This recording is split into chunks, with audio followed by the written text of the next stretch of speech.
One of the neighbors who was at this morning's hearing didn't want his face on camera, but he did have some strong feelings about Abou-Arab. You know, he's nothing. He's nothing. He's a slickster way back. You know what I'm saying? He long shot, he do whatever he can to make a dollar. Abou-Arab has several misdemeanor convictions on his record. In 2011, he was found guilty of illegal use of food stamps. In 2005, he was convicted twice for unauthorized use of computer equipment.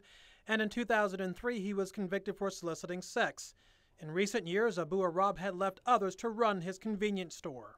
After so long, he didn't go in the store. I mean, he didn't run the store no more. He had his buddies or whatever, his sons or whatever. And while the neighbor didn't like Abou-Arab, he was shocked that police arrested him on Friday.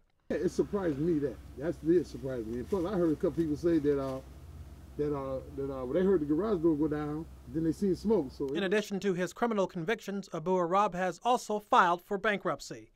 Hubert Wiggins, WNWO News.